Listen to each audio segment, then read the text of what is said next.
आ जाती हैं। और कई कई बार उनका वो पैसेज होता है, मतलब वहाँ रिसाइड नहीं करती, वो आती जाती रहती हैं। तो साउथ वेस्ट में एक गेट है पितर का, उसके बिल्कुल बाजू में जो गेट है वो मृग का गेट है, यानी साउथ वेस्ट का, वेस्ट में असुर का गेट है। अगर ये वाले गेट अगर ओपन हो जाए तो इसे प्रिकिंग ऑफ बाउंड्री कहते हैं हम लोग, तो एंटिटीज़ आपके अंदर आ जाती हैं। तो सबसे पहले तो हमने वो गेट बंद करा है, फिजिकली करा है, और नया गेट उसका खुलवाया। भल्लाट एक ऐसा देवता है जो चंद्रमा का स्वरूप है, और इधर इंद्र, 2 गेटों को हमने उनके खुलवाया। कुछ उपद्रव शांत हुआ। उसके बाद हमने फैक्ट्री में जागर किया। तो अगर कभी कोई नेगेटिव एनर्जी हो तो आपने देखा होगा कि मम्मी भी जो है, अगर नज़र भी लग जाए तो वो जलती हुई बत्ती से आपकी नज़र उतार देती है। तो हमने उसमें 12 दिन तक अग्नि प्रज्वलित कराई एक प्रोसेस से, और उसके बाद उसको शील्ड कर दिया। भगवान की कृपा से फैक्ट्री बहुत अच्छी चल रही है, सब सेफ है और प्रोडक्शन बहुत अच्छा आ रहा है। तो सर वो जैसे जो जागर का प्रोसेस होता है उसमें नॉर्मली हवन हो रहा होता है या कुछ अलग प्रोसेस होता है वो? हवन से थोड़ा अलग है, उसकी विधि भी अलग है, लेकिन बहुत सात्विक है। अच्छा। और जैसे आप किसी एंटिटी को वहाँ से भगा रहे हो तो वो ओनर को तंग या आपको वो तंग नहीं करती जाते हुए?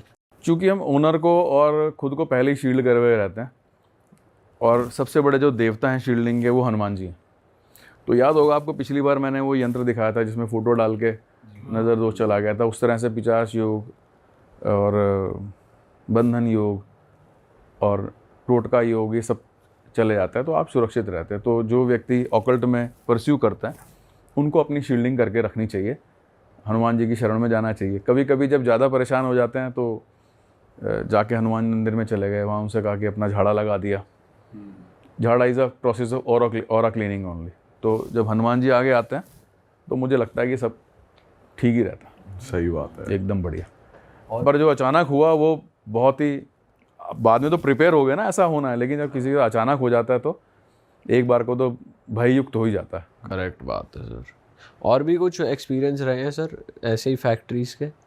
एक एक्सपीरियंस आपसे शेयर करता हूँ, वो इससे भी खतरनाक है। यहाँ पे आपके रई इंडस्ट्रियल एरिया है दिल्ली के पास, कुंडली और दिल्ली के बीच में।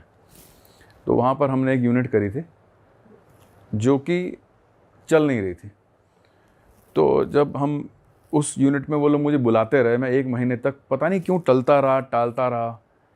कभी कभी यूनिट की मर्जी नहीं होती, या कुछ वहाँ एंटिटी ऐसी होती है जो नहीं चाहती कि आए, तो भाई वो लोग तो शरीरी तत्व में कम्युनिकेट कर ही लेते होंगे जैसे भी है। लेकिन चांसिंगली वो उनका मैनेजर साहब आए और उन्होंने कहा सर आज तो आपको चलना ही है। मैं रह गया। तो जैसे ही यूनिट में घुसा